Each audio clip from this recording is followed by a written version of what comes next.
Ini adalah cerita tentang dulu dihina di kampungnya. Nasib TKI ini berubah drastis setelah menikahi bule Rusia, anak konglomerat. Desa Wonosari, sebuah desa kecil di pinggiran Jawa Tengah, dikelilingi sawah hijau dan bukit-bukit kecil yang sejuk. Dari kejauhan, tampak hamparan padi yang bergoyang diterpa angin sore, sementara anak-anak berlarian di jalan tanah yang berdebu. Desa itu sederhana, penuh kehangatan, namun di balik keramahan orang-orangnya, ada pula bisikan, cibiran, dan rasa iri yang mengendap di hati sebagian warganya. Di desa itu tinggal seorang pemuda bernama Raffi, berusia 26 tahun.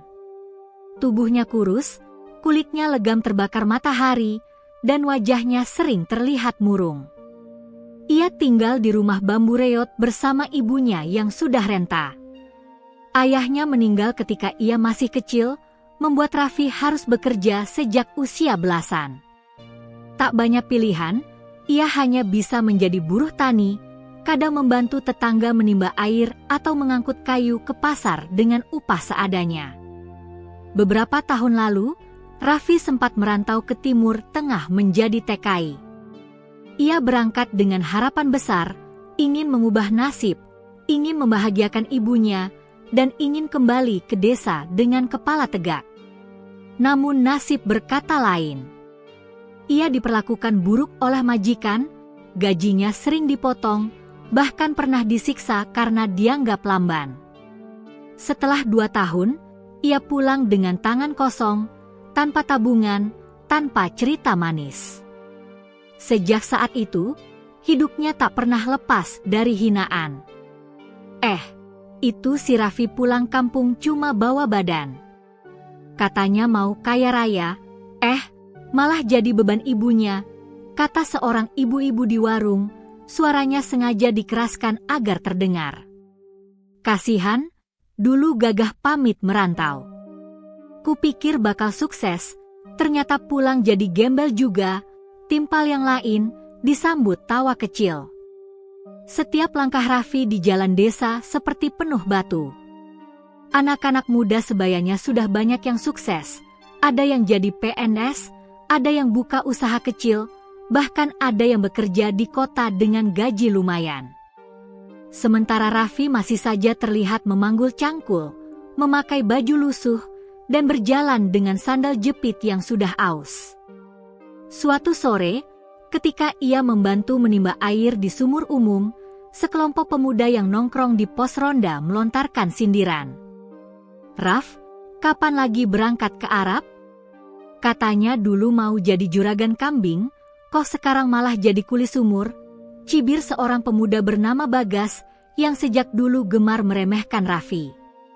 "Wah, kalau mau sukses jangan ke Arab, Raf. Ke Mars aja sekalian, siapa tahu di sana nggak ada majikan galak," sahut temannya sambil tertawa terbahak-bahak. Raffi hanya terdiam. Tangannya tetap menimba air, meski dalam dadanya bergolak.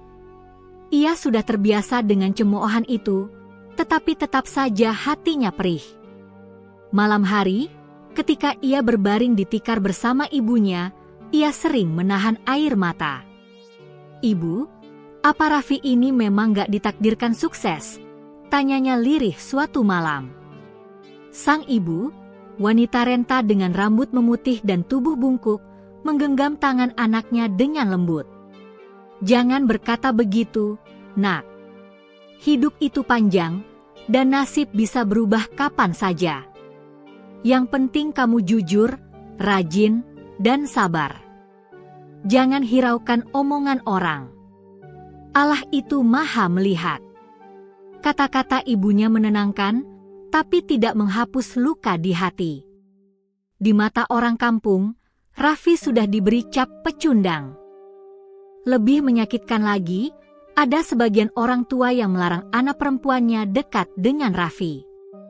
Mereka menganggap menikah dengan pemuda miskin sepertinya hanya akan membawa sengsara. Pernah, Raffi mencoba melamar kerja di sebuah proyek bangunan di kota kecil sebelah. Namun karena ijazahnya hanya sebatas SMP, ia ditolak. Pulang dengan wajah lesu, ia kembali disambut sindiran. Wah, katanya merantau gagal, kerja di kota juga nggak laku. Jangan-jangan besok jadi pengemis, Raf? Suara seorang bapak terdengar keras di warung kopi, membuat yang lain tertawa. Raffi menunduk, pura-pura tak mendengar, lalu melangkah cepat ke rumahnya. Malam itu, ia menatap langit-langit rumah bambu yang bolong, membiarkan air hujan menetes di sudut ruangan. Ia merasa dirinya seolah bukan bagian dari desa itu lagi. Namun di balik semua itu, Raffi masih punya sesuatu yang berharga, ketekunan. Ia tidak pernah berkelahi, tidak pernah balas menghina, dan selalu menjaga ibunya dengan penuh kasih. Setiap pagi, sebelum orang lain bangun, ia sudah berada di sawah membantu tetangga. Upahnya kadang hanya sebungkus nasi, tapi ia terima dengan ikhlas. Meski begitu, hinaan tetap datang, bagai bayangan yang tak bisa dilepaskan. Kasihan, kalau bukan ibunya, mungkin dia sudah jadi gelandangan, ujar seseorang di pinggir jalan, tepat ketika Raffi lewat membawa cangkul. Hati Raffi hancur. Malam itu, ia termenung di pinggir sawah, menatap bintang yang bertaburan. Angin malam menusuk kulitnya, tapi jauh lebih menusuk rasa perih di hatinya. Ia memejamkan mata dan berbisik pada dirinya sendiri. Apakah aku harus pergi lagi? Apakah aku harus membuktikan sesuatu pada mereka? Aku lelah dihina, tapi aku juga takut gagal lagi.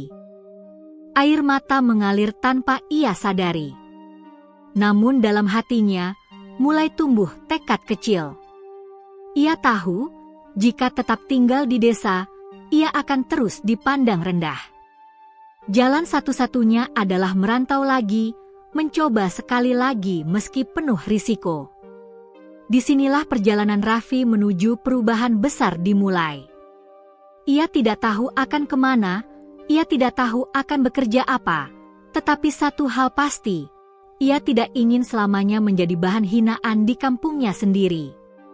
Dan malam itu, di bawah cahaya bintang, ia berjanji dalam hati, suatu hari, ia akan pulang bukan sebagai pecundang, tetapi sebagai orang yang mampu membuat semua orang tercengang. Pagi itu, kabut tipis masih menyelimuti persawahan desa Wonosari. Udara lembab bercampur bau tanah basah setelah semalaman hujan turun deras. Di teras rumah bambu yang sudah mulai rapuh, Raffi duduk termenung, memandangi segelas teh hangat yang sudah lama tak disentuh. Matanya sayu, wajahnya letih, namun di dalam dada bergemuruh tekad yang semakin sulit ia bendung.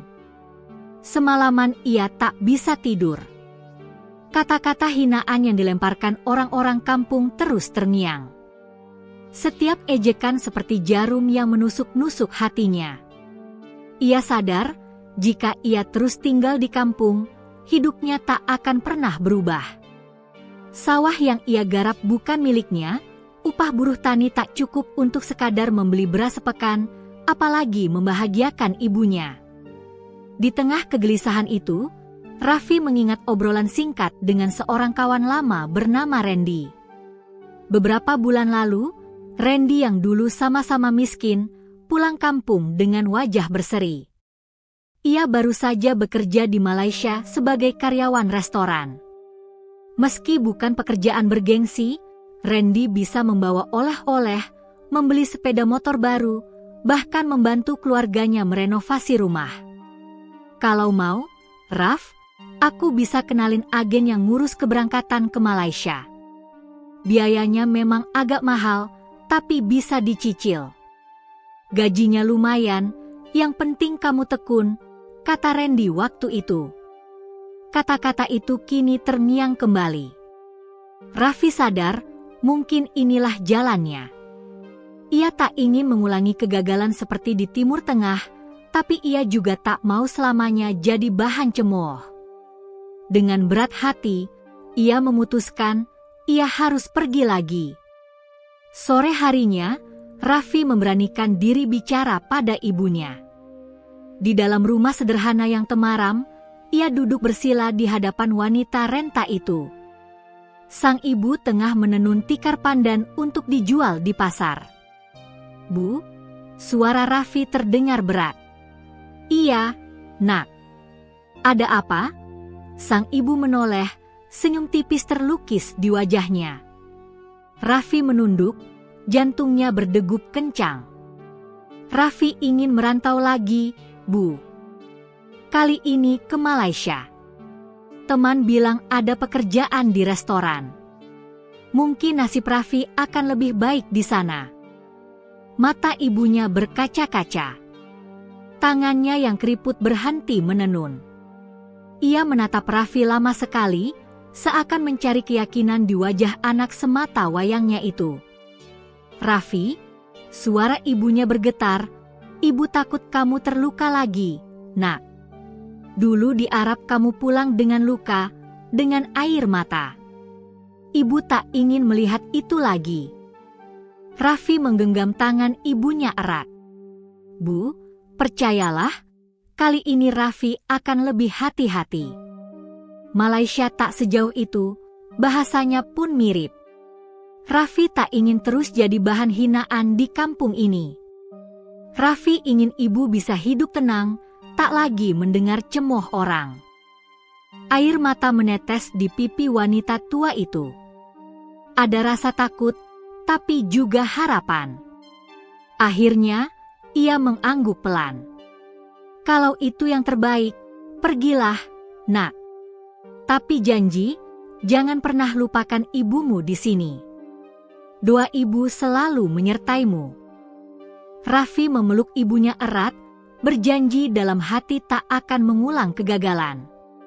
Beberapa pekan berikutnya, Raffi mulai mengurus keberangkatan. Ia meminjam uang dari seorang kerabat jauh untuk membayar biaya agen.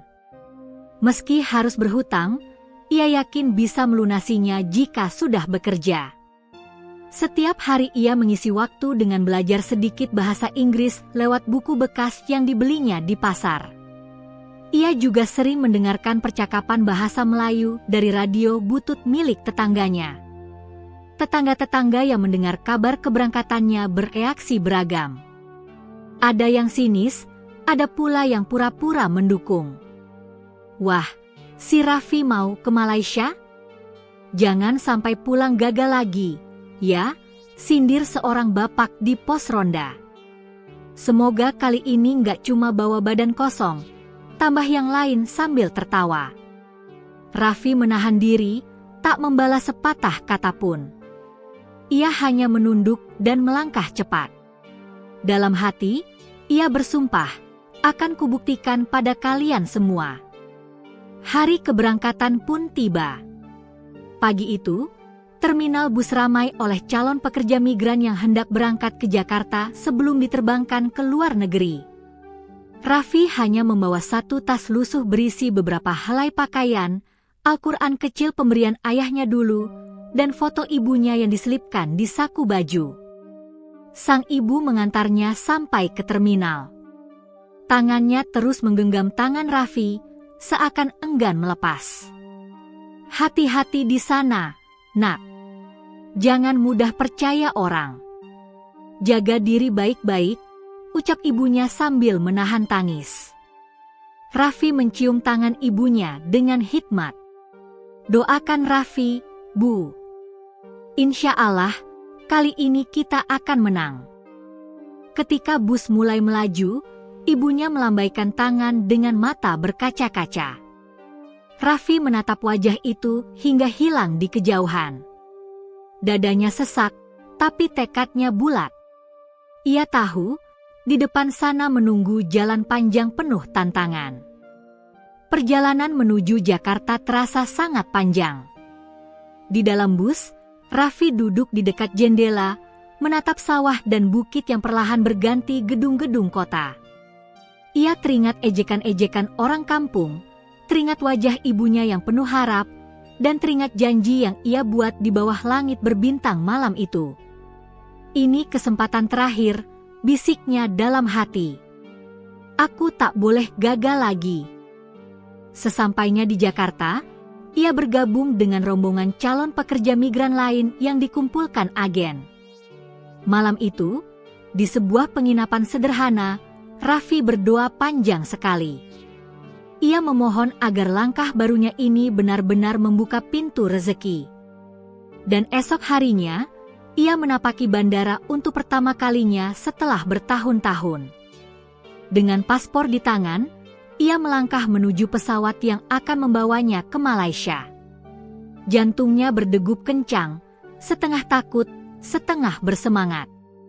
Di dalam hatinya, ia tahu, ini bukan sekadar perjalanan mencari nafkah. Ini adalah perjalanan membuktikan harga dirinya. Suasana malam di Kuala Lumpur selalu semarak. Lampu-lampu neon berwarna-warni menghiasi jalanan, deru kendaraan tak pernah berhenti, dan aroma makanan dari berbagai penjuru dunia bercampur di udara. Di tengah hiruk-pikuk kota metropolitan itu, seorang pemuda Jawa bernama Raffi tengah sibuk bekerja di sebuah restoran sederhana milik warga keturunan Tionghoa.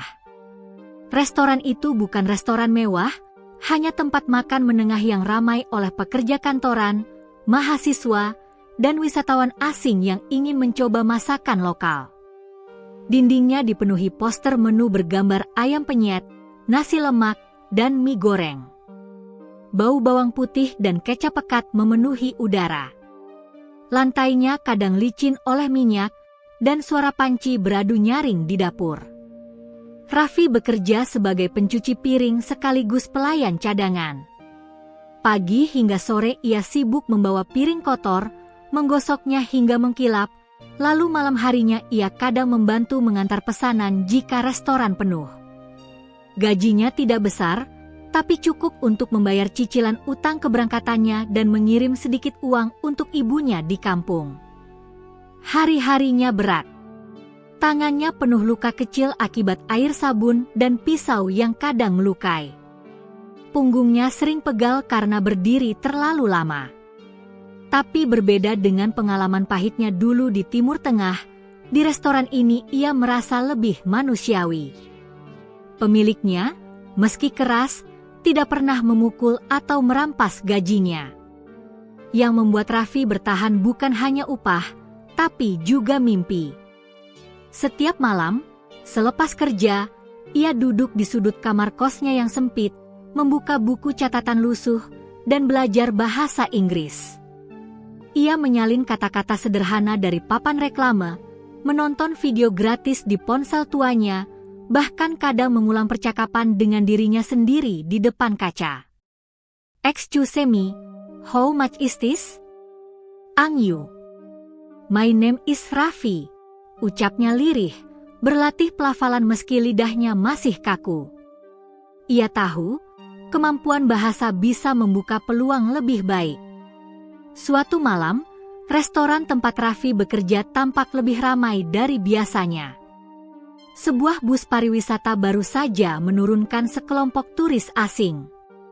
Mereka berbondong masuk, tertawa riuh, sambil menunjuk menu yang terpajang. Di antara mereka, ada seorang wanita muda berambut pirang keemasan, bermata biru jernih, dan berkulit pucat bersinar di bawah lampu restoran. Namanya Anastasia Ivanovna, seorang turis asal Rusia. Usianya sekitar 24 tahun, tampil sederhana dengan gaun santai, namun wibawanya terpancar jelas.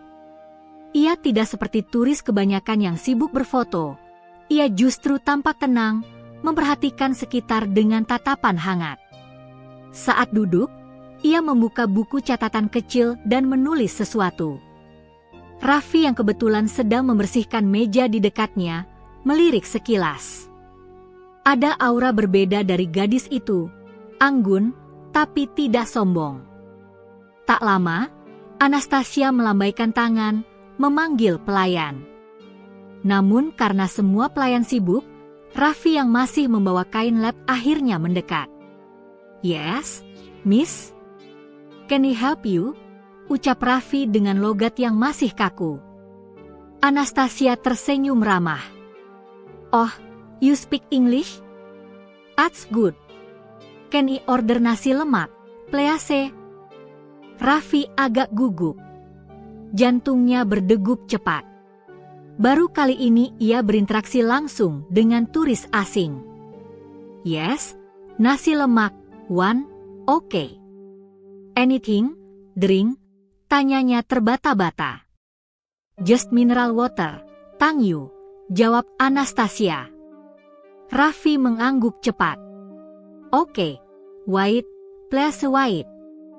Ia lalu bergegas ke dapur, wajahnya memerah karena malu dengan bahasa Inggrisnya yang berantakan. Namun ada perasaan aneh, seperti semangat baru yang menyelinap di dadanya. Malam itu, setelah mengantar makanan ke meja Anastasia, Raffi sempat melihat gadis itu membuka buku catatan. Tulisan-tulisan kecil berbahasa Rusia, tapi di sampingnya ada coretan kata-kata bahasa Melayu. Ternyata, Anastasia sedang belajar bahasa lokal. Raffi memberanikan diri berkata lirih, "You, learn Malay." Anastasia menoleh, tersenyum. "Yes, Itri, little bit. I like to learn language." Raffi terdiam sejenak, lalu mengangguk. Good, very good. Percakapan singkat itu membuatnya bahagia. Ia merasa, untuk pertama kalinya, latihan bahasa Inggrisnya terpakai sungguhan. Meski terbata-bata, setidaknya ia bisa berbicara. Hari-hari berikutnya, kejadian tak terduga kembali terjadi. Anastasia beberapa kali datang ke restoran itu lagi. Kadang sendirian, kadang ditemani dua rekannya. Ia tampak nyaman makan di sana, seolah menemukan sesuatu yang berbeda dari tempat lain. Setiap kali datang, ia selalu menyapa Raffi dengan senyum ramah. "Hello, Raffi. How are you today?" Tanyanya dengan logat Inggris khas Rusia. Raffi terkejut saat pertama kali ia menyebut namanya.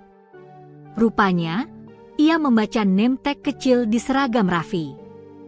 I am fine. And you? You, how are you? Jawab Raffi gugup. I'm good. Today I want nasi goreng.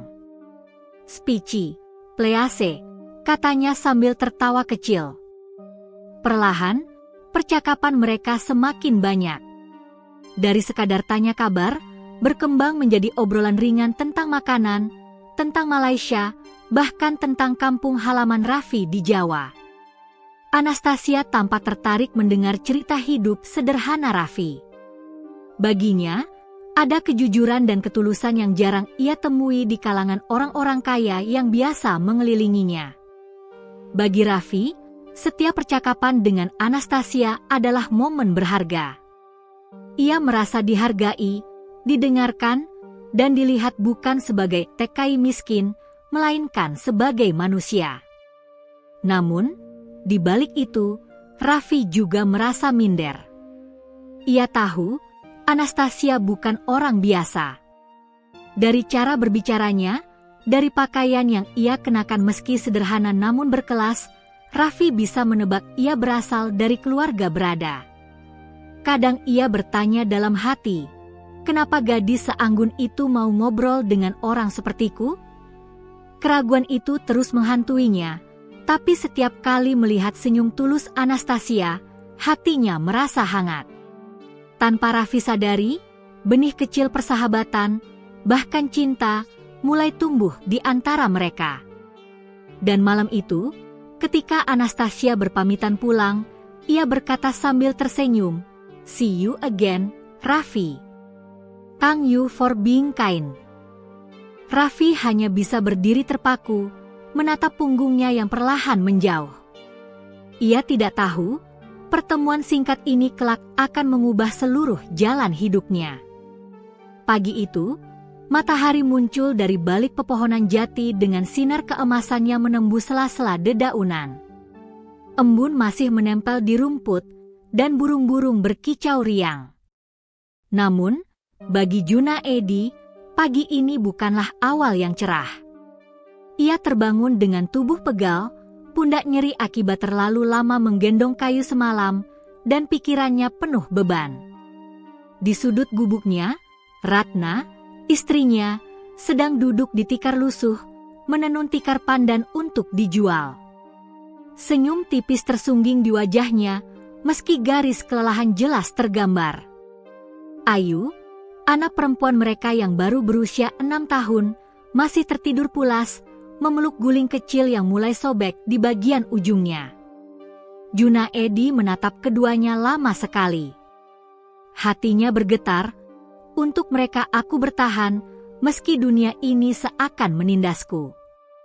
Setelah mencuci muka di sumur tua, Junaedi berangkat ke hutan. Peralatan sederhana ia bawa, kapak kecil yang sudah tumpul, seutas tali, dan keranjang bambu untuk mengikat ranting. Tak ada alas kaki, ia hanya mengenakan sandal jepit yang sudah bolong di bagian tumit. Langkahnya terasa berat, tetapi tekadnya kuat. Hari ini ia harus membawa pulang kayu lebih banyak, agar bisa membeli beras setidaknya untuk 3 hari. Di hutan jati. Setibanya di hutan, ia langsung menuju pohon jati yang besar dan tinggi. Pohon itu bukan miliknya, melainkan milik perusahaan perkebunan yang menguasai lahan luas di desanya.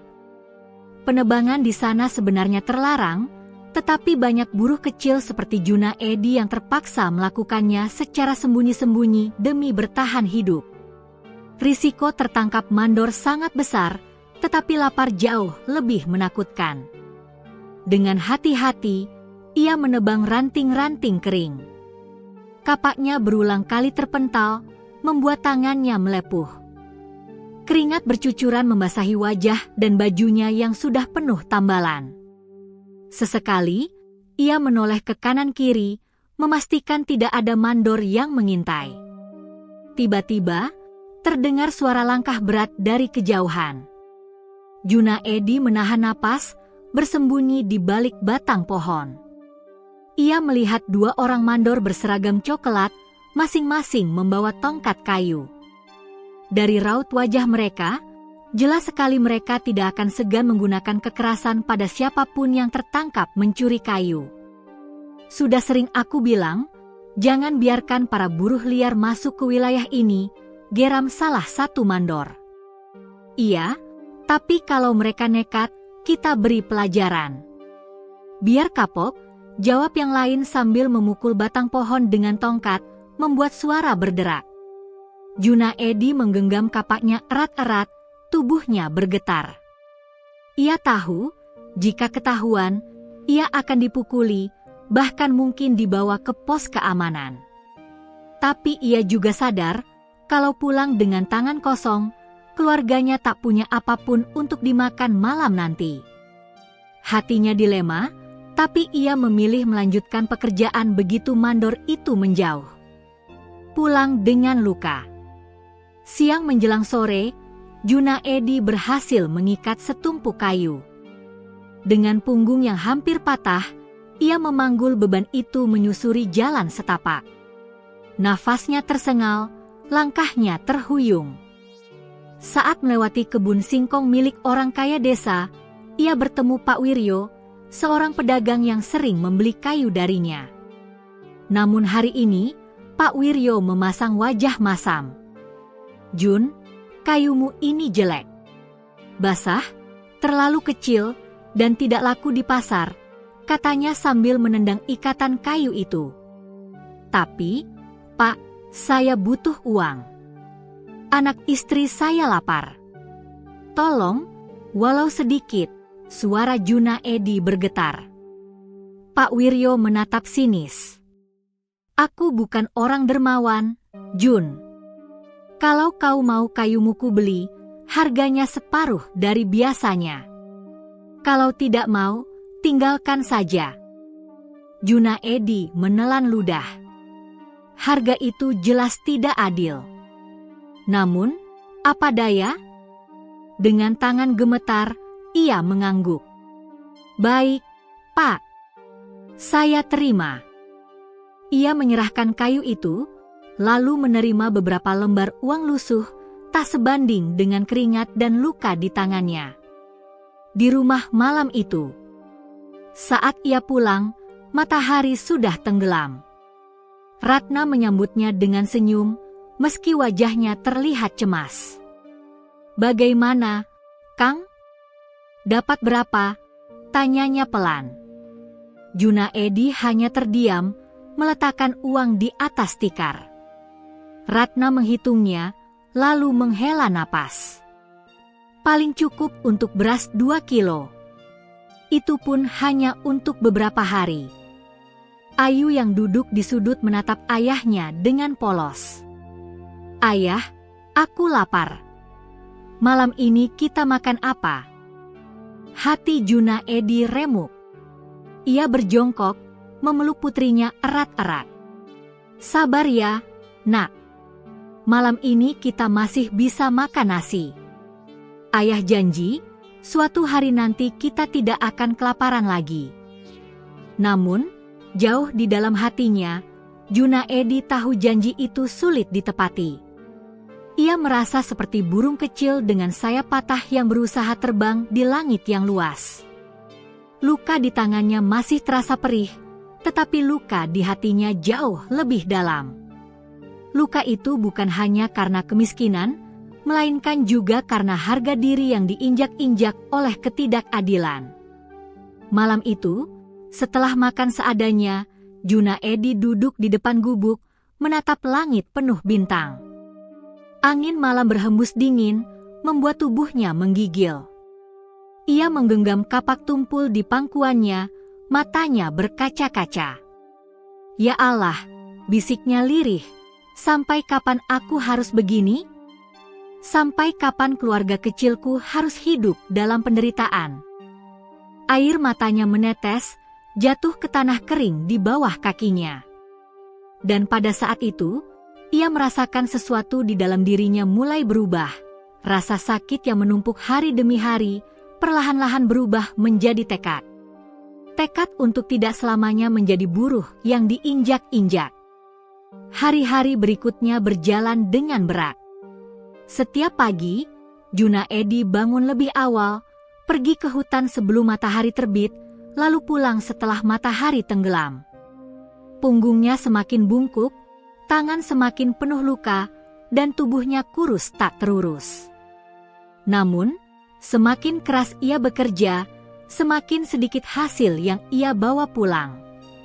Tengkulak tetap menawar dengan harga rendah, sementara harga kebutuhan pokok terus naik. Ratna berusaha menutupi kesedihan dengan senyum. Ia menenun tikar, menjual kue buatan tangan, bahkan menawarkan jasa mencuci pakaian tetangga. Namun, tetap saja, pendapatan mereka jauh dari cukup. Ayu pun sering mengeluh lapar. Kadang, Ratna hanya bisa menenangkan anaknya dengan segelas air hangat agar perut kecil itu terasa sedikit kenyang. Benturan dengan mandor. Suatu pagi, saat Junaedi menebang ranting di hutan, tiba-tiba terdengar suara teriakan keras.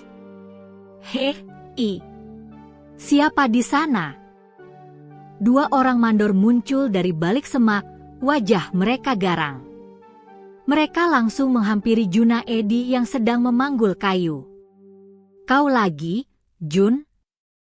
Sudah berapa kali aku bilang jangan ambil kayu di wilayah ini?" bentak salah satu mandor sambil menuding wajahnya. Junaedi gemetar, namun ia memberanikan diri menjawab, "Saya hanya mengambil ranting kering, Pak. Bukan batang besar. Kalau tidak saya bawa pulang, anak istri saya tidak makan." Mandor itu malah tertawa mengejek. Alasan klasik. Semua buruh miskin selalu begitu. Tapi aturan tetap aturan. Kau mencuri dari tanah perusahaan. Sebelum sempat menjelaskan, salah satu mandor mendorongnya hingga jatuh. Kayu yang ia panggul berserakan di tanah, beberapa menggelinding ke jurang kecil. "Ampun, Pak, jangan sakiti saya," pinta Junaedi sambil memegangi lututnya yang tergores. Namun, mandor itu tak peduli. Dengan tongkat kayu, Ia memukul punggung Junaedi hingga pria malang itu terbatuk menahan sakit. "Ini pelajaran untukmu. Jangan pernah berani kembali ke sini," bentaknya. Junaedi hanya bisa menunduk, menahan perih di tubuh dan hatinya. Ia tahu melawan berarti mati, tetapi diam pun sama saja dengan membiarkan harga dirinya diinjak-injak. Saat itulah, benih amarah mulai tumbuh dalam dirinya, amarah yang berbeda dari biasanya. Kabar buruk di rumah. Dengan langkah tertatih, Junaedi pulang membawa hampir tak ada kayu. Sesampainya di rumah, Ratna berlari menghampirinya. "Kang, apa yang terjadi? Kenapa bajumu berdarah?" "Mandor, aku ketahuan. Mereka memukulku," jawabnya lirih. Ratna menahan tangis sambil membersihkan luka suaminya dengan air hangat. Ayu yang melihatnya pun menangis. "Ayah jangan kerja lagi di hutan. Ayah nanti mati," ucapnya polos. Hati Junaedi hancur. Ia memeluk putrinya erat. "Tidak, Nak. Ayah kuat. Ayah tidak apa-apa." Padahal, di dalam hatinya, ia merasa sudah di ujung batas. Seolah penderitaan belum cukup, malam itu Ratna jatuh pingsan karena kelelahan. Junaedi panik, mencoba menyadarkannya dengan air, tetapi tubuh istrinya lemah.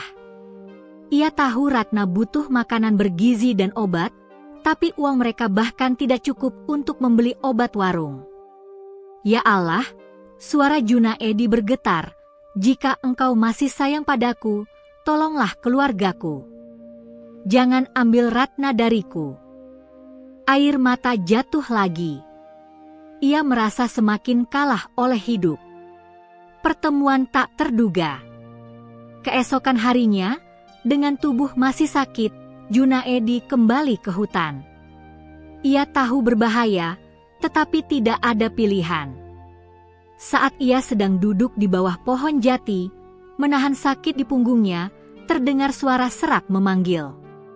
"Jun." "Junaedi, ya?" Ia menoleh, melihat seorang laki tua dengan rambut putih panjang, janggut tebal, dan pakaian sederhana lusuh. Lelaki itu membawa tongkat bambu, matanya tajam namun teduh. "Siapa, Pak? Kok tahu nama saya?" tanya Junaedi heran. Orang tua itu tersenyum samar. "Aku sering melihatmu bekerja di hutan. Kau orang baik, Jun. Kau berjuang demi keluargamu, meski dunia ini kejam padamu." Junaedi tercekat. Tak pernah ada orang asing berbicara padanya dengan nada penuh hormat seperti itu. Lelaki tua itu duduk di sampingnya. "Kau tahu, Jun, setiap tetes keringatmu tidak pernah sia-sia. Tuhan melihat. Tapi ingat, kesabaran ada batasnya. Kadang, manusia diuji agar ia menemukan kekuatan yang tersembunyi dalam dirinya." Junaedi hanya menatap, tak mengerti. "Maksud Bapak?" Lelaki tua itu menatap langit. "Akan tiba waktunya, Jun. Kau bukan hanya buruh miskin yang diinjak. Kau akan menjadi seseorang yang membuat orang-orang yang merendahkanmu bertekuk lutut. Ingatlah kata-kataku." Sebelum Junaedi sempat bertanya lebih jauh, lelaki itu bangkit dan berjalan perlahan, lalu menghilang di balik pepohonan. Junaedi tertegun. Apakah itu hanya mimpi? Ataukah isyarat? Api yang mulai menyala. Malam itu, Junaedi duduk di depan gubuknya, menatap Ratna yang tidur lemah dan Ayu yang meringkuk di samping ibunya. Kata-kata lelaki tua itu terus terngiang di kepalanya.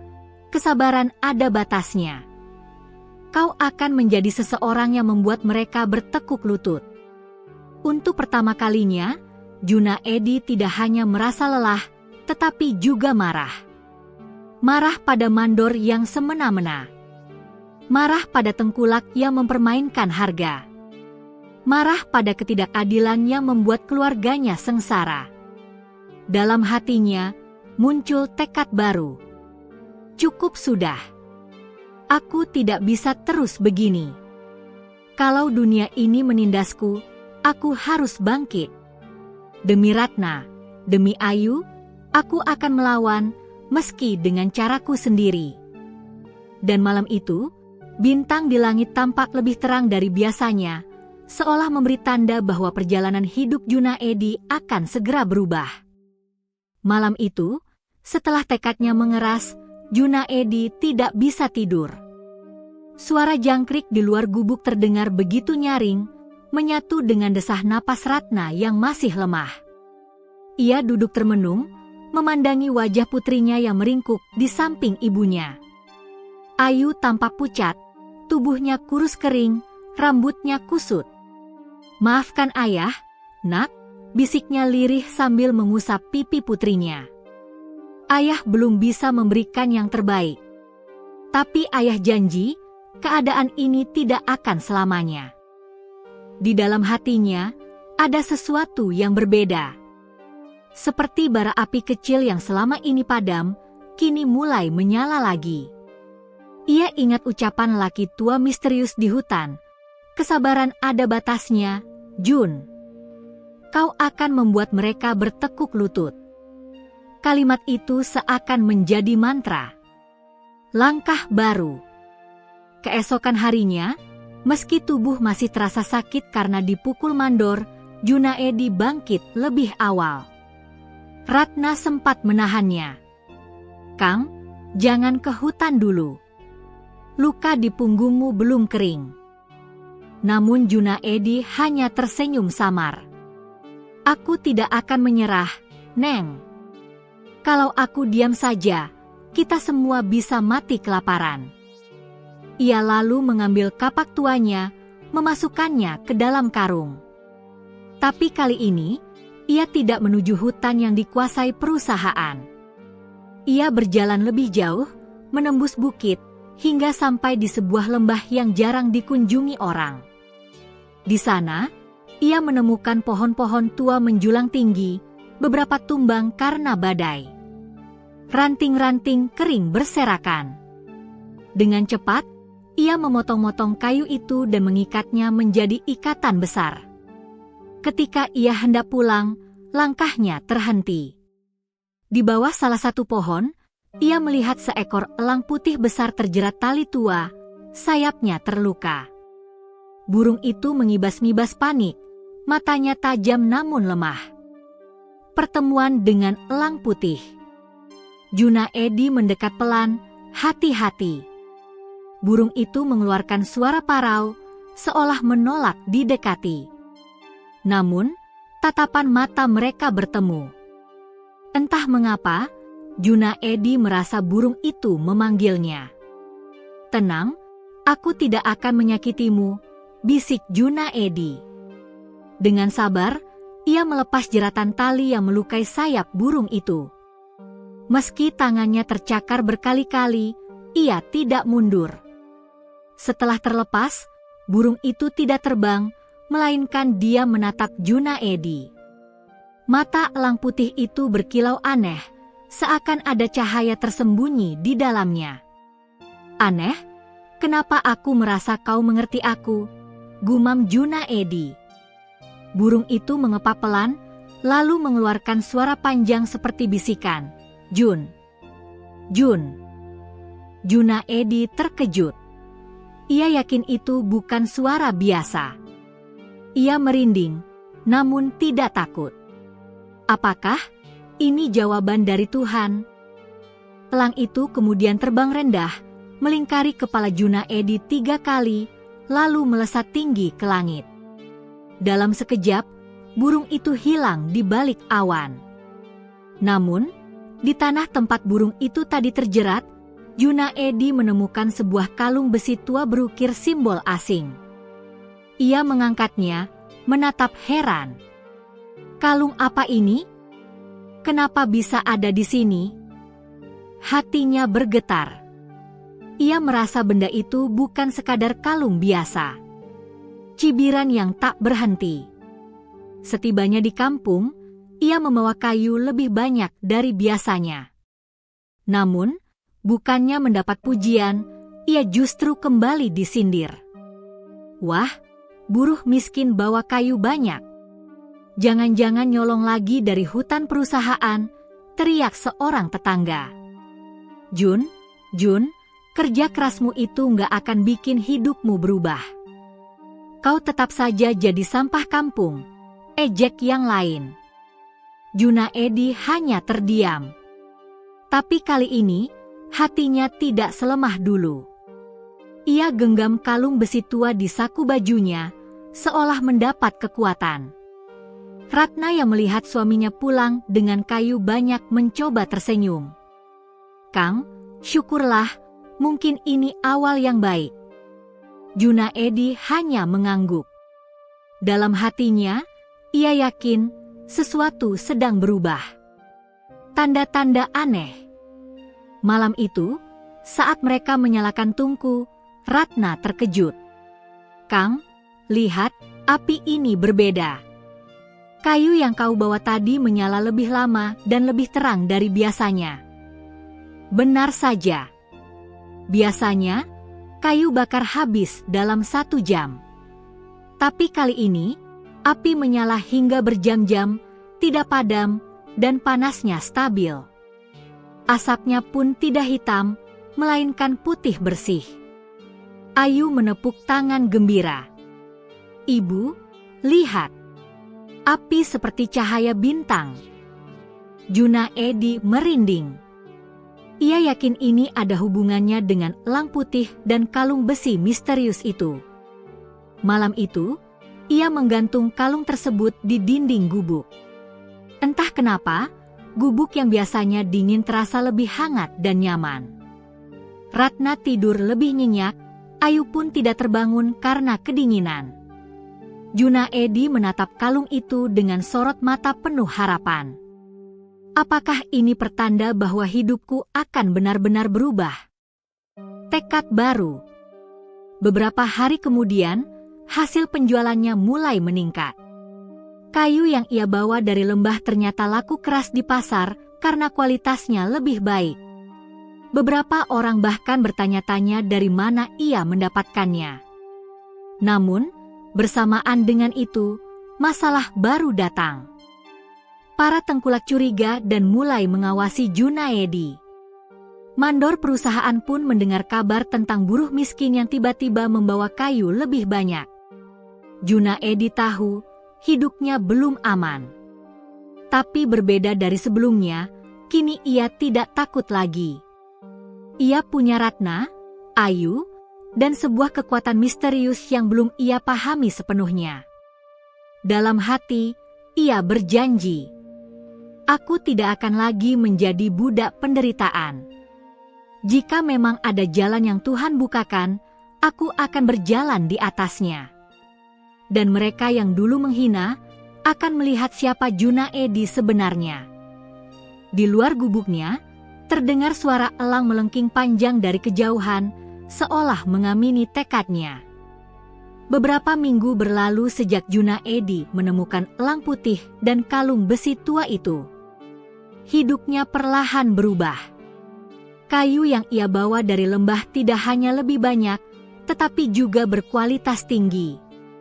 Api dari kayu itu lebih awet dan bersih, membuatnya laku keras di pasar. Para pembeli mulai mencari Junaedi, bukan tengkulak. Mereka rela membayar lebih mahal karena hasil kayu bakarannya memang berbeda. Uang yang ia bawa pulang sedikit demi sedikit bertambah. Ratna bisa membeli lauk lebih baik, Ayu kembali ceria karena tidak sering kelaparan. Namun, kabar baik itu tak hanya terdengar di telinga orang-orang baik. Tengkulak-tengkulak mulai resah sebab pembeli berpaling dari mereka. Mandor perusahaan pun mendengar desas-desus, ada buruh miskin yang tiba-tiba bisa membawa kayu berkualitas istimewa. Desas-desus di kampung. Di warung kopi, para lelaki kampung berkumpul membicarakan perubahan Junaedi. Kalian tahu? Si Jun itu sekarang bawa kayu bagus tiap hari. Dari mana dia dapatnya? Ujar salah seorang. Mungkin dia punya ilmu hitam, sahut yang lain sambil menyeringai. Kalian gak lihat? Dia sering keluyuran ke hutan sendirian. Bisa jadi dia punya pesugihan. Beberapa orang mengangguk setuju. Benar juga. Dulu dia miskin, sekarang mulai ada uang. Aneh sekali. Gosip itu cepat menyebar. Bahkan ada tetangga yang berbisik-bisik saat Ratna lewat di pasar. Hati-hati sama keluarga itu. Jangan sampai kita kena bala kalau benar mereka pakai ilmu hitam. Ratna hanya bisa menunduk, menahan sakit hati. Saat malam tiba, ia bercerita pada suaminya dengan mata berkaca-kaca. Kang, mereka bilang kita pakai pesugihan. Padahal semua ini hanya hasil kerja kerasmu. Junaedi menggenggam tangan istrinya. Biarkan saja, Neng. Orang selalu mencari alasan untuk merendahkan kita. Tapi aku yakin, suatu hari nanti mereka akan tahu kebenarannya. Mandor yang curiga. Suatu sore, ketika Junaedi sedang mengikat kayu di pasar, seorang mandor perusahaan datang menghampirinya.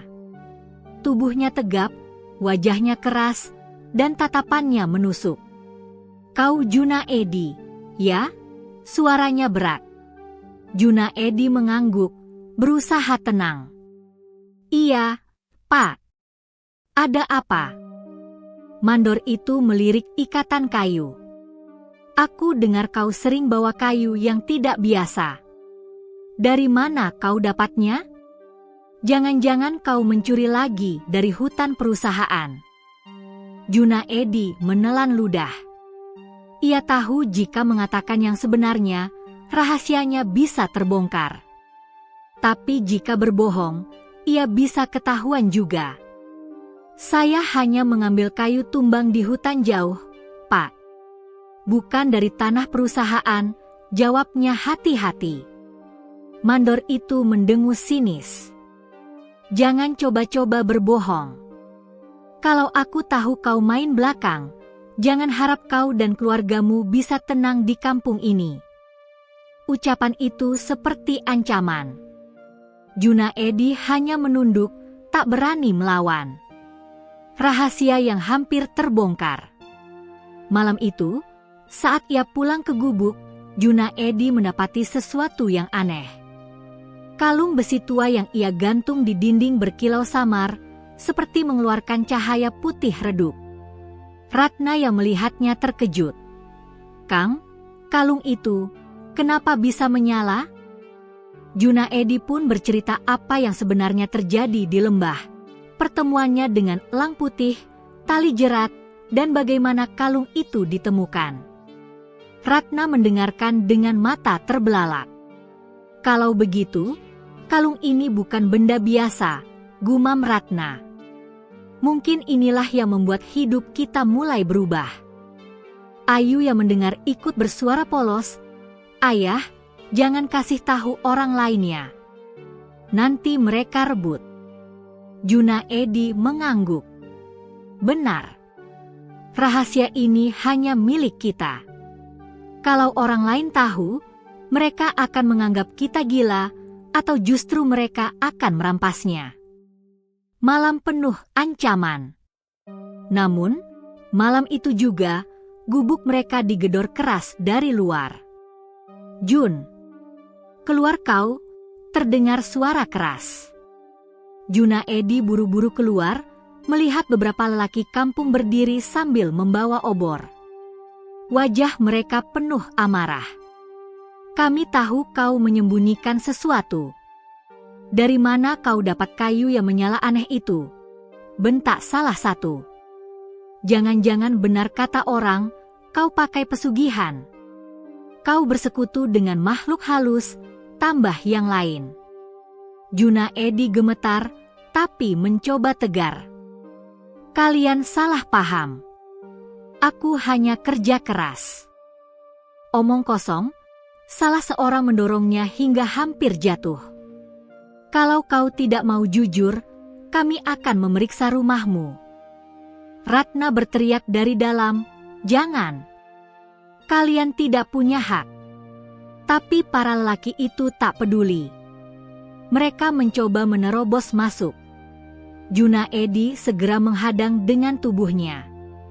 Jangan sentuh keluargaku, teriaknya dengan suara lantang. Untuk pertama kalinya, mata Junaedi tidak menunjukkan ketakutan, melainkan keberanian. Pertanda kekuatan baru. Tiba-tiba, dari langit terdengar suara melengking nyaring. Semua orang terhenti. Seekor elang putih melintas di atas gubuk, mengepakkan sayap lebar. Kilatan cahaya putih turun bersamaan dengan kepakan sayapnya. Orang-orang desa menjerit ketakutan. Astaga, apa itu? Elang putih itu melingkari gubuk Junaedi 3 kali, lalu menghilang di balik kegelapan malam. Para lelaki kampung saling pandang, wajah mereka pucat. Tanpa berkata apa-apa lagi, mereka buru-buru pergi, meninggalkan Junaedi dan keluarganya. Ratna keluar sambil gemetar. Kang, apakah itu elang yang dulu kau ceritakan? Junaedi mengangguk perlahan. Matanya berkaca-kaca. Ya, Neng. Aku yakin ini bukan kebetulan. Tuhan mengirimkan pertanda bahwa kita tidak sendirian. Ia menatap ke langit malam yang kini terasa berbeda. Hatinya bergetar, tapi juga penuh harapan. Rahasianya hampir terbongkar, namun sekaligus ia baru sadar kekuatan yang menyertainya jauh lebih besar dari yang ia bayangkan. Hari-hari pertama Ardi di Rusia bagaikan mimpi yang tak pernah ia bayangkan. Ia terbiasa hidup di desa kecil dengan rumah sederhana, jalanan berlumpur, dan suara ayam berkokok setiap pagi. Kini, setiap hari ia terbangun di dalam kamar luas bergaya klasik dengan jendela besar menghadap salju putih yang menutupi halaman luas seperti permadani alam. Suhu dingin menusuk tulang membuatnya sering mengenakan mantel tebal meski hanya berjalan di sekitar rumah. Di kediaman keluarga Anastasia, istrinya, Ardi merasa seperti tamu istimewa. Rumah besar itu sebenarnya lebih pantas disebut istana kecil, dengan beberapa sayap bangunan, kolam renang indoor, ruang olahraga, perpustakaan, hingga ruang musik. Ini rumah atau hotel bintang 5? Pikir Ardi setiap kali ia melintasi koridor panjang yang penuh lukisan mahal. Awalnya, Ardi merasa kikuk. Semua pelayan selalu menunduk hormat padanya. Mereka memanggilnya dengan sebutan Tuan Muda, gelar yang membuat hatinya campur aduk. Ia hanya seorang mantan TKI yang dulunya bekerja mencuci piring di restoran kecil Timur Tengah, kini tiba-tiba disapa bak bangsawan. Pertemuan dengan ayah mertua. Suatu sore, ayah Anastasia, seorang konglomerat besar Rusia, mengundang Ardi untuk berbicara di ruang kerjanya. Ruangan itu penuh dengan rak buku tebal, aroma kayu mahoni, dan jendela tinggi yang menampilkan pemandangan kota Moskow. Ardi, ucap sang mertua dengan bahasa Inggris fasih, aku tahu asal-usulmu. Aku tahu kamu bukan dari keluarga kaya. Tapi yang kulihat dari dirimu adalah kerja keras, ketulusan, dan keberanian untuk mencintai putriku apa adanya. Itu yang membuatku menghormatimu. Ardi terdiam. Kata-kata itu terasa seperti cahaya yang menerangi jalan hidupnya. Ia ingat betul bagaimana dulu warga kampung memandang rendah dirinya. Ia dicap tak berguna, hanya bisa jadi TKI, dianggap aib karena pulang tanpa harta. Tapi kini, seorang miliarder Rusia justru menilai ketulusannya sebagai hal yang paling berharga. Aku ingin kamu belajar mengurus beberapa bisnis keluarga, lanjut sang mertua. Tak perlu terburu-buru, cukup amati dulu. Aku yakin kamu punya kemampuan yang bahkan mungkin kamu sendiri belum menyadarinya. Ardi mengangguk pelan. Hatinya bergetar. Inilah kesempatan besar yang mungkin akan mengubah seluruh hidupnya. Adaptasi dan belajar. Hari-hari berikutnya, Ardi mulai diajak menghadiri rapat-rapat perusahaan. Ia duduk bersama para eksekutif bersetelan jas mahal, menyimak presentasi tentang investasi, pasar global, hingga pembangunan proyek properti. Meski banyak istilah yang asing baginya, Ardi berusaha menyimak dengan serius. Anastasia selalu mendampinginya. Ia sering membisikkan penjelasan sederhana agar Ardi lebih mudah paham. "Jangan minder," katanya suatu kali sambil menggenggam tangan Ardi di bawah meja rapat. "Papa sudah percaya padamu. Kamu hanya perlu belajar sedikit demi sedikit." Selain belajar bisnis, Ardi juga berusaha keras menyesuaikan diri dengan budaya Rusia. Ia belajar bahasa Rusia dasar, mencoba makanan tradisional seperti borske dan pelmeni, bahkan ikut menonton pertandingan hoki es meski awalnya ia tak paham aturan permainan. Malam-malam tertentu, ia sering duduk di balkon rumah bersama Anastasia. Keduanya memandang salju yang turun perlahan sambil berbicara tentang impian. "Dulu aku hanya ingin bisa pulang kampung dengan membawa uang untuk memperbaiki rumah ibu," kata Ardi lirih. "Tapi kini, aku merasa hidupku benar-benar di luar dugaan." Anastasia tersenyum, menatapnya penuh cinta. "Itu karena Tuhan mempertemukan kita. Kamu tak hanya mendapat kehidupan baru, tapi juga keluarga baru." Bayangan masa lalu. Meski hidupnya kini mewah, Ardi tak pernah melupakan masa lalunya. Kadang, saat ia melihat para pelayan membersihkan lantai atau memasak di dapur besar, ia teringat masa ketika ia sendiri menjadi buruh kasar. Ia tahu betapa beratnya hidup mereka. Karena itu, Ardi sering menyapa mereka dengan ramah, bahkan tak jarang membantu pekerjaan kecil. Sikapnya ini membuat para pelayan kagum. Mereka berkata, belum pernah ada anggota keluarga konglomerat yang begitu rendah hati. Namun, masa lalu juga datang dalam bentuk luka. Malam-malam tertentu, Ardi bermimpi buruk tentang ejekan tetangga, tentang rasa lapar di kampung, tentang malam-malam bekerja hingga tangan melepuh. Ia terbangun dengan keringat dingin, dan Anastasia selalu menenangkannya. "Kamu sudah melewati itu semua. Sekarang waktumu untuk bahagia," bisik Anastasia sambil memeluknya. Awal perubahan drastis. Hidup baru ini perlahan membuat Ardi berubah. Dari pemuda desa yang dulu minder dan penuh luka batin, ia mulai tumbuh menjadi pria berwibawa yang dihormati banyak orang. Ia mulai percaya diri berbicara di forum bisnis, mampu mengemukakan ide sederhana namun brilian yang membuat banyak eksekutif kagum. Orang kecil justru sering melihat peluang yang tidak terlihat oleh orang besar, ucap Ardi suatu kali dalam rapat. Ucapan itu membuat sang mertua tersenyum bangga. Ardi juga mulai memikirkan cara untuk membalas budi pada kampung halamannya. Ia berkata pada Anastasia, "Aku ingin suatu hari kembali ke desa.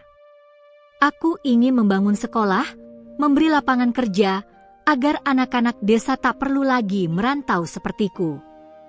Anastasia mendukung penuh. "Itu impian yang indah. Kita akan wujudkan bersama." Penutup bab 8. Hari-hari Ardi di Rusia terus berjalan dengan kehangatan baru. Ia bukan lagi Ardi si TKI yang dihina, melainkan seorang menantu keluarga konglomerat yang perlahan mulai membangun masa depan cerah. Namun, jauh di lubuk hatinya, ia tahu bahwa perjalanan ini belum selesai. Sebab meski hidupnya sudah berubah drastis, ia masih harus menghadapi satu ujian besar, bagaimana ia akan kembali ke kampung halaman, menatap wajah orang-orang yang dulu merendahkannya, dan menunjukkan bahwa nasib manusia benar-benar bisa berubah dengan takdir yang tak terduga. Hari yang selama ini Ardi bayangkan akhirnya tiba.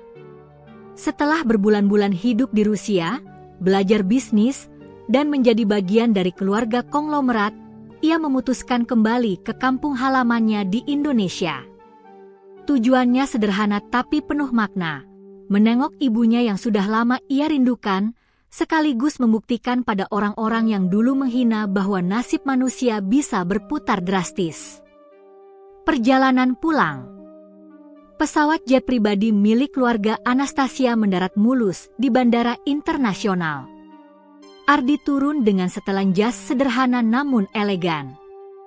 Di sampingnya, Anastasia tampil anggun dengan gaun putih sederhana, rambut pirang panjang tergerai, dan senyum ramah yang membuat banyak mata menoleh. Berita kepulangan Ardi cepat menyebar.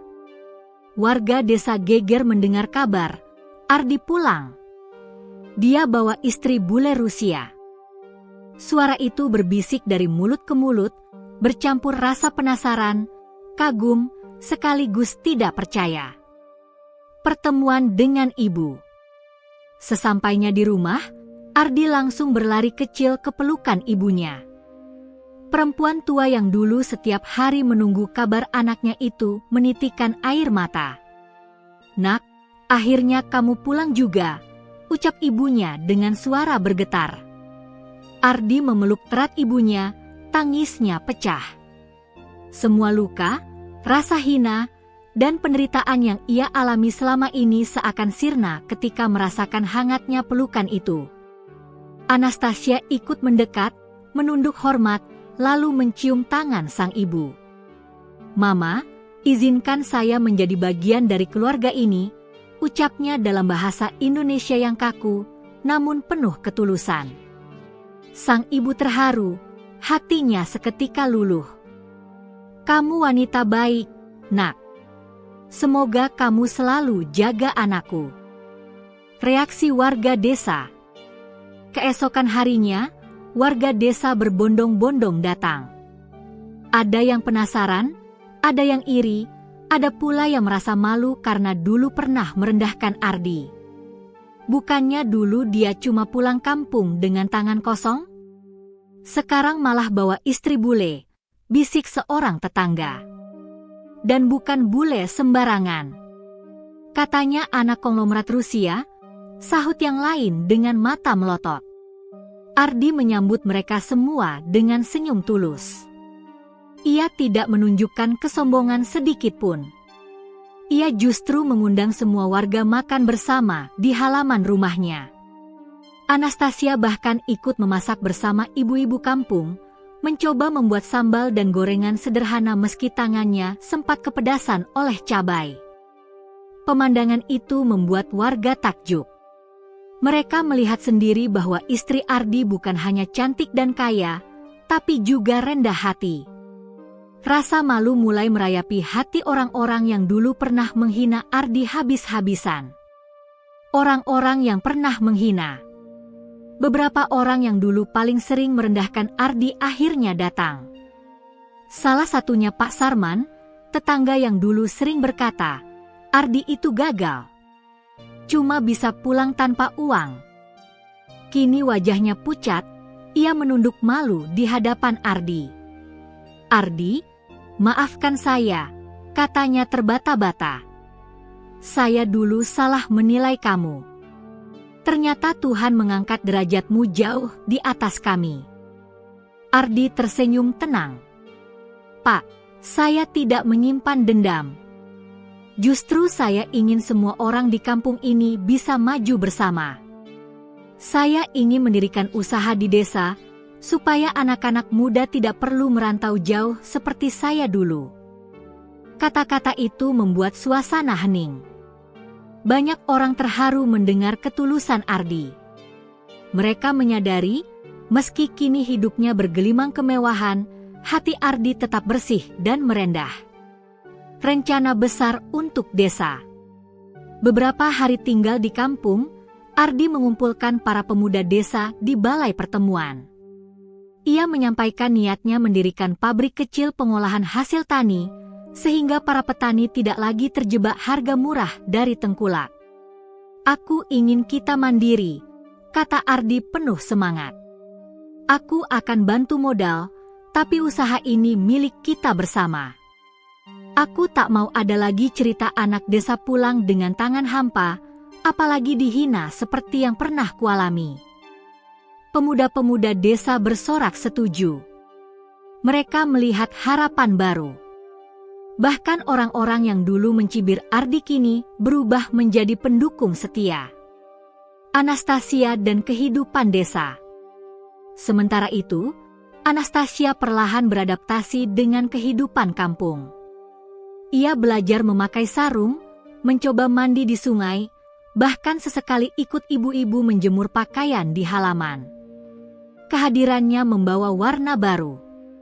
Anak-anak kecil sering mengikutinya kemana-mana, terpikat oleh senyumnya dan rambut pirangnya yang berkilau terkena sinar matahari. "Ardi, aku merasa bahagia di sini," kata Anastasia suatu sore. "Di Rusia aku terbiasa dengan kemewahan, tapi di sini aku menemukan kehangatan yang berbeda, tulus, apa adanya." Ardi menggenggam tangan istrinya, tersenyum. "Itulah kampungku. Aku ingin suatu hari nanti, kamu mencintai desa ini seperti aku mencintaimu." Penutup bab 9. Hari-hari Ardi di kampung menjadi bukti nyata perubahan nasib. Dari seorang pemuda miskin yang pernah dihina, ia kini kembali sebagai pria terhormat yang membawa kebanggaan. Namun yang membuat orang semakin kagum bukanlah harta atau statusnya, melainkan kerendahan hati dan niat mulianya membangun desa. Di ujung malam, ketika langit dipenuhi bintang, Ardi menatap jauh ke cakrawala. Ia tahu perjalanan hidupnya belum selesai. Tantangan baru pasti akan datang, tetapi kini ia memiliki kekuatan lebih, cinta dari Anastasia, restu ibunya, dan penghormatan dari orang-orang yang dulu meremehkannya. Langit desa pagi itu cerah, awan tipis menggantung, dan sinar matahari menyapa dengan lembut. Hari itu bukan hari biasa. Sejak subuh, warga berbondong-bondong berkumpul di balai desa. Spanduk besar bertuliskan, "Peresmian pabrik pengolahan hasil tani, Ardi warga desa," terpasang di depan halaman. Bagi warga, ini adalah momen bersejarah. Selama puluhan tahun, mereka hanya menjadi buruh tani dengan penghasilan pas-pasan, hidup bergantung pada tengkulak. Kini, seorang anak desa yang dulu dianggap gagal, justru pulang membawa solusi besar. Peresmian yang mengharukan. Ardi berdiri di panggung sederhana bersama Anastasia dan ibunya. Ia mengenakan batik, terlihat gagah namun tetap rendah hati. Anastasia berdiri di sampingnya dengan kebaya sederhana, rambut pirangnya disanggul. Kehadirannya membuat suasana semakin istimewa.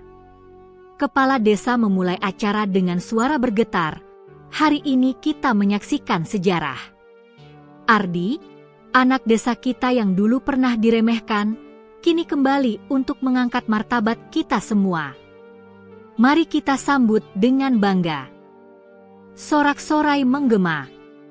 Banyak orang menitikkan air mata, terutama mereka yang dulu tahu betapa sulitnya hidup Ardi. Ardi kemudian maju ke depan mikrofon. Suaranya mantap, meski matanya berkaca-kaca. "Saudaraku semua, dulu aku sering mendengar ejekan, Ardi si gagal, Ardi si TKI tak berguna. Itu sakit, sangat sakit. Tapi justru dari rasa sakit itu aku belajar.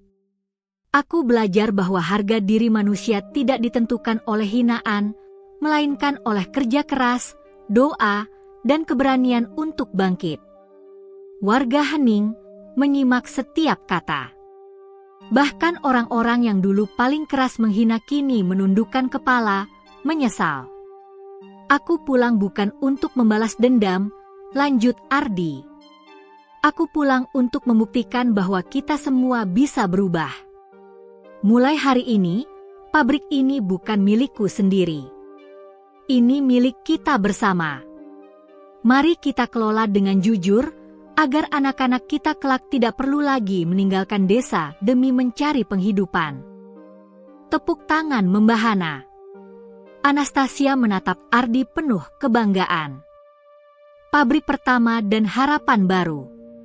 Setelah peresmian, Ardi mengajak warga melihat pabrik baru.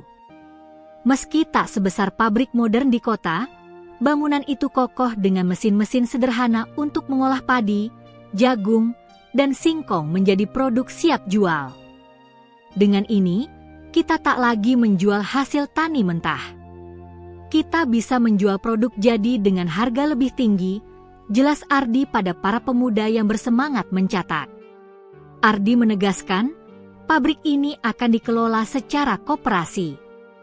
Semua warga yang berpartisipasi akan mendapat keuntungan adil. Tidak ada lagi cerita kaya makin kaya dan miskin makin miskin. Warga bersorak, semangat baru menyala di wajah mereka. Banyak anak muda yang tadinya berniat merantau, kini memilih bertahan di desa untuk ikut bekerja. Sikap warga yang berubah. Hari-hari setelah peresmian terasa berbeda. Warga yang dulu suka mencibir Ardi kini berbalik menghormatinya. Mereka tak segan menunduk hormat ketika berpapasan. Anak-anak kecil memanggilnya Pak Ardi yang sukses dengan sorak riang. Bahkan orang-orang yang dulu paling keras menghina, seperti Pak Sarman, kini menjadi orang yang paling rajin bekerja di pabrik. Ia sering berkata, "Dulu aku salah menilai Ardi. Sekarang aku ingin menebus kesalahanku dengan bekerja sungguh-sungguh." Ardi tak pernah menunjukkan dendam. Ia selalu menyapa dengan ramah, bahkan sering membantu warga yang kesulitan. Sikap rendah hatinya membuat semua orang semakin segan. Kehidupan Ardi dan Anastasia. Di tengah kesibukan membangun desa, kehidupan rumah tangga Ardi dan Anastasia berjalan harmonis.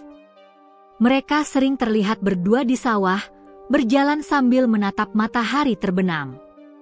Anastasia mulai lancar berbahasa Indonesia, bahkan sudah bisa bercanda dengan ibu-ibu kampung. "Ibu-ibu, coba sambal saya." "Pedas sekali," katanya suatu kali sambil tertawa, membuat yang lain ikut tertawa terbahak. Ardi sering menatap istrinya dengan rasa syukur. Ia sadar, tanpa Anastasia, hidupnya mungkin tidak akan sejauh ini. Anastasia bukan hanya pasangan hidup, tapi juga penyemangat dan sahabat sejatinya. Refleksi dan pesan moral. Suatu malam, Ardi duduk di beranda rumah ibunya. Angin desa berhembus lembut, suara jangkrik menemani. Ia menatap bintang-bintang di langit sambil merenung. "Dulu aku tak pernah menyangka akan sampai di titik ini," gumamnya. "Aku hanyalah anak miskin yang pernah dihina, dianggap gagal. Tapi ternyata, Tuhan menyiapkan jalan yang lebih indah dari yang pernah kubayangkan." Ibunya duduk di sampingnya, menepuk bahu Ardi. "Nak, kamu sudah membuktikan bahwa hinaan manusia tak lebih kuat dari rencana Tuhan. Ibu bangga padamu." Air mata Ardi menetes, namun kali ini bukan karena sakit, melainkan karena bahagia. Penutup bab 10. Kisah Ardi menjadi legenda di kampungnya. Dari seorang pemuda miskin yang pulang dengan tangan kosong dan dihina habis-habisan, ia bangkit, menikahi wanita Rusia anak konglomerat, lalu kembali membangun desanya. Hidupnya menjadi bukti nyata bahwa nasib manusia bisa berubah kapan saja. Hinaan bukanlah akhir dari segalanya, melainkan batu loncatan menuju kehormatan. Ardi menutup perjalanan panjangnya dengan satu keyakinan. Bukan dari mana kita berasal yang menentukan masa depan, Tapi bagaimana kita berjuang dan seberapa besar kita percaya pada rencana Tuhan.